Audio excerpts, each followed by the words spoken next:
Os metais, em geral, possuem um grupo de propriedades que os caracterizam, como os altos pontos de fusão e ebulição, a boa condutibilidade térmica e elétrica e além de serem maleáveis e dúcteis. Essas características proporcionam que esses tipos de materiais sejam amplamente utilizados em vários setores da engenharia, desde a fabricação de celulares até a fabricação de carros. Um dos materiais mais utilizados na atualidade são o ferro e o cobre, devido ao seu preço baixo e à sua enorme resistência, sendo o ferro usado em automóveis, barcos e em edifícios, e o cobre utilizado em aparelhos eletrônicos. Além do ferro e do cobre, temos muito presente na indústria o alumínio, devido à sua facilidade de mudar de forma, ter baixa densidade e ter resistência à corrosão.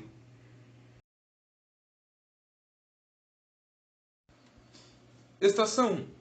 Condutividade elétrica.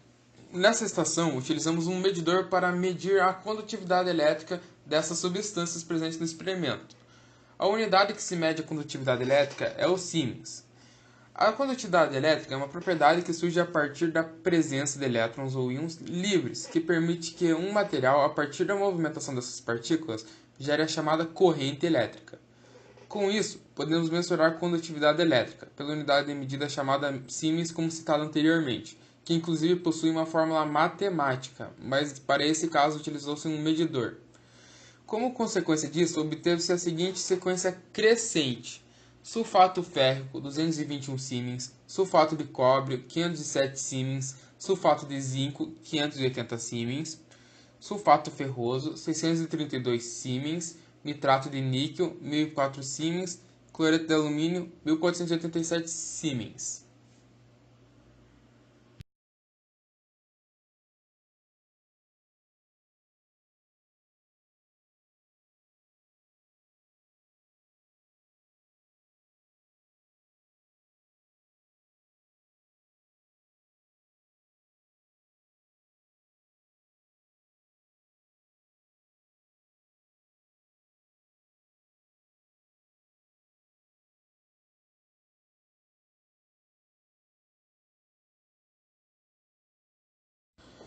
Estação 6. Processamento de metais.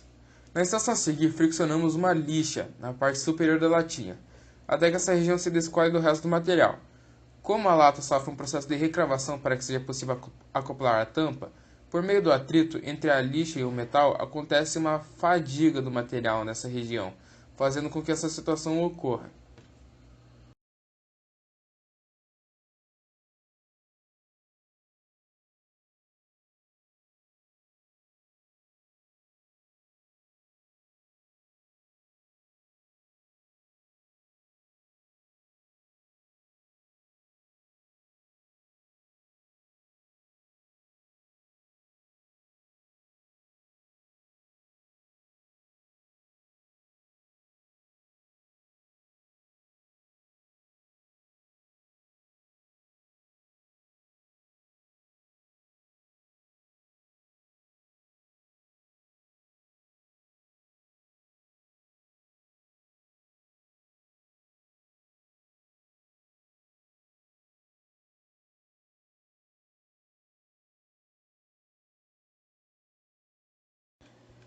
Estação 7. Expansão térmica.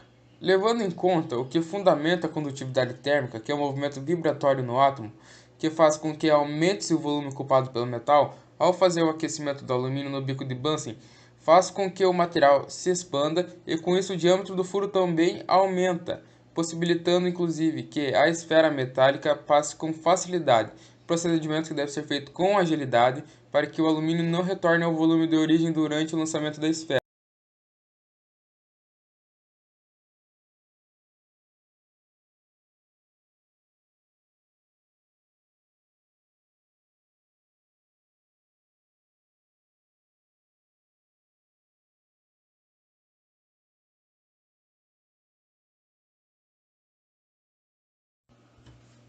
O procedimento ocorreu conforme o esperado, como se dá na teoria. A dilatação tem várias aplicações, sendo algumas delas a criação de equipamentos de proteção contra o aumento de temperatura em equipamentos eletrônicos, o encaixe de peças sem parafusos e além de o conceito ser usado para a previsão de falhas em estruturas na engenharia.